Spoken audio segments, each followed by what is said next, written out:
George Thompson had been running the same neighborhood locksmith business for 25 years. British accent, kind manners, expert hands at opening doors. Customers knew him as a reliable, honest man. Until that Friday, when he was called to the bank for repairs and a robbery began inside. That's when 6 armed robbers realized this man wasn't just a locksmith, but a legendary operator who had served 20 years in British SAS as a counter-terrorism specialist. Welcome to the Human Stories. Before we begin this incredible trapped inside and hidden identity story, tell me in the comments which city you're watching from today. And if you believe stories like this deserve to be told, hit that subscribe button. These stories must not be forgotten. In Brooklyn's Sunset Park neighborhood, on 47th Street, there was a small locksmith shop. The sign read, Thompson's Lock and Key, and for 25 years it had been run by the same man, George Thompson.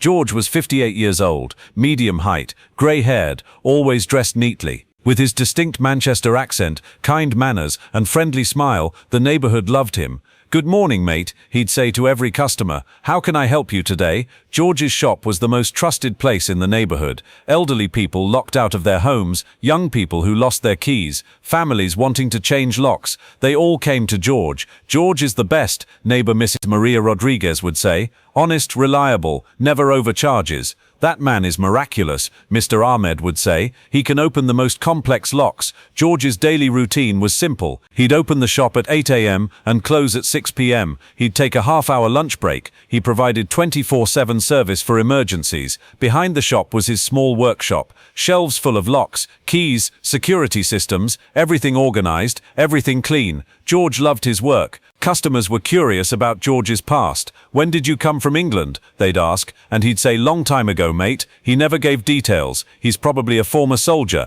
Barber Tony would say. "He has military posture." "Maybe he was a teacher," store owner Sam would say. "He's very kind." The truth wasn't what any of them imagined. George Thompson had served in the British SAS, Special Air Service, from 1985 to 2005. 20 years, 89 operations, 31 countries.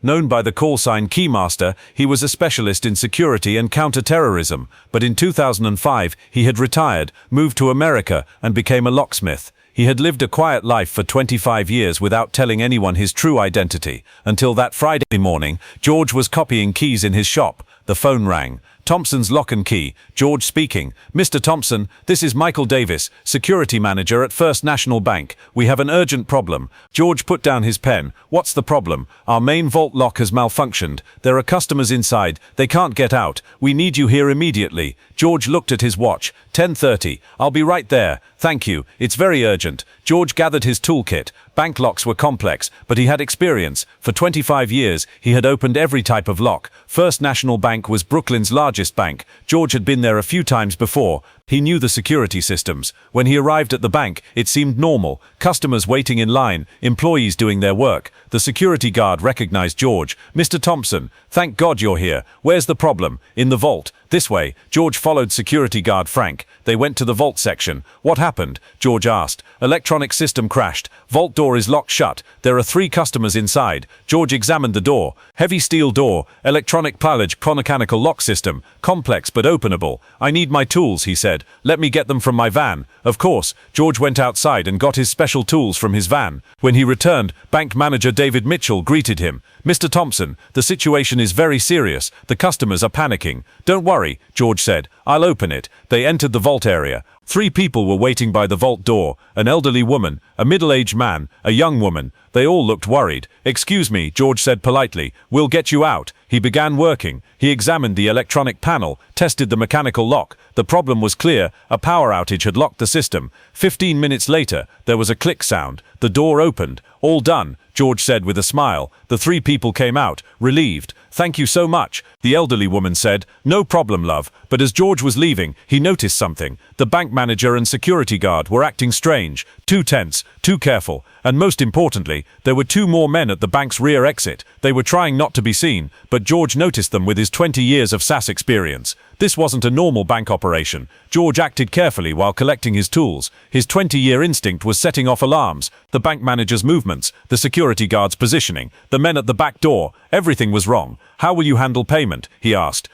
Mitchell said. "You can settle that with accounting. This way." They directed George to the back of the bank. This section was separate from the customer area, more private. "Wait here," Mitchell said. "The finance manager will come." George was left alone. He looked around. There were CCTV cameras, but none seemed to be working. The only exit route was the door he came through. Mitchell returned, but he had 3 more men with him. They were all wearing suits, but George recognized them from their stances. Professional operatives. "Mr. Thompson," Mitchell said, "we have a problem." George stayed calm. "What kind of problem? You're not George Thompson." George frowned. "Excuse me, you're a former SAS operative, Keymaster." George's heart raced, but his face didn't change. "I think you're confused, mate." Mitchell smiled. "No, we did very thorough research. George Thompson, 1985-2005 SAS, 89 operations, 31 countries." George understood. This was a setup. The bank call was fake. The lock malfunction was fake. It was a planned operation to lure him here. "Who are you?" George asked. "Former targets," Mitchell said. "You killed our friends." George searched his memory. 20 years, 89 operations, too many targets. But these men's accents, Middle Eastern, probably from Iraq or Syria operations. "Which friends?" "Damascus, 2003, weapons dealer, Ahmed Hassan." George remembered. "Counter-terrorism operation. Hassan was selling WMD. Clean elimination, no collateral damage. Business, not personal," George said. "For us, very personal." Mitchell gave a signal. 4 men surrounded George, all armed. "What happens now?" George asked. "Justice," Mitchell said. George evaluated his options. 5 professional operatives. He was unarmed. Enclosed space. No escape route. A normal person would surrender. But George Thompson wasn't a normal person. "Gentlemen," he said calmly, "you've made a mistake." "What mistake?" George smiled. "You brought a locksmith to a locked room." Then he moved. 20 years of SAS training kicked in instantly. George was no longer a locksmith. He was the Keymaster operator. His first move was classic SAS, closest threat neutralization. He disarmed Mitchell's weapon and counter-attacked. The second operative tried to fire. George rolled for cover, got behind the desk. "Target's armed," one shouted. "He's not armed, you idiot," another said. That was true. George was unarmed, but 20 years in SAS had taught him, everything is a weapon. There was a metal stapler on the desk. George threw it. It hit the third operative in the head. The fourth operative tried a flanking maneuver. George was expecting this. He used the chair as a weapon. The fifth operative laid down suppression fire. George got behind the filing cabinet. "He's just a locksmith," one shouted. "How is he doing this?" Mitchell answered from the floor. "Because he's Keymaster." George looked for tactical advantage. He analyzed the room's layout. No ventilation shaft, no windows, single exit. But there was one thing: sprinkler system. George threw the stapler at the fire detector on the ceiling. The alarm went off. The sprinkler system activated. Water created chaos. The operatives lost visibility. George became a moving target. Tactical maneuvers on the wet floor. Second wave, hand-to-hand combat, SAS training versus professional operatives. 15 minutes later, all 5 operatives had been neutralized. George turned off the sprinkler. Silence returned. Mitchell was injured but conscious. "How?" he asked. George looked down at him. "Because I had the key." "What key?"